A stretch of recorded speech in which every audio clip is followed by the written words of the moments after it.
Dans cette vidéo du chapitre 43 de mes notes de cours, je vais répondre à une première question instantanée tirée de la section 4.5 de Séguin sur le moment de force magnétique.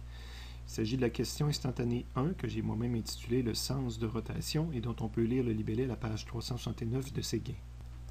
Après une première lecture de la question, on s'aperçoit qu'on nous demande toujours de travailler avec le cadre qu'on avait dans la situation précédente et de dire qu'est-ce qu'on pourrait faire pour réussir à inverser le sens de rotation. La réponse est déjà là, inverser le courant dans le cadre ou inverser le champ magnétique extérieur.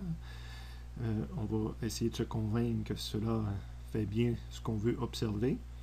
Donc, je vais travailler tout simplement avec les vues en perspective déjà fournies. Première situation, première façon de le faire.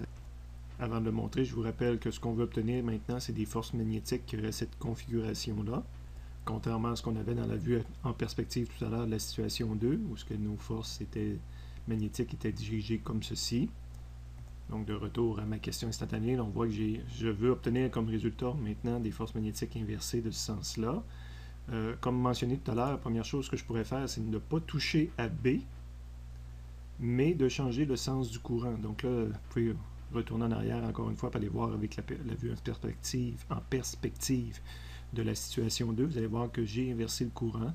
Si vous faites de la règle de la main droite sur le fil 4 ici en mettant votre bras, votre main vers le haut, que vous tournez votre paume de façon à fermer le point en respectant le sens de B, ben vous obtenez une force magnétique dirigée vers l'arrière comme ça, évidemment l'inverse sur le fil en arrière. Donc, je vais avoir une rotation de sens inverse de ce que j'avais tout à l'heure.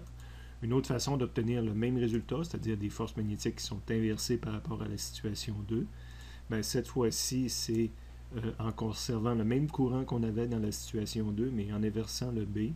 Ben, même chose, si je fais la règle de la main droite, c'est peut-être plus facile de la faire sur le fil 2 parce que ça me demande d'envoyer mon bras vers le haut. Ma paume orientée de façon à ce que quand je ferme, je tourne vers le B. Ben, j'ai une force magnétique, encore une fois, qui me donne le résultat souhaité.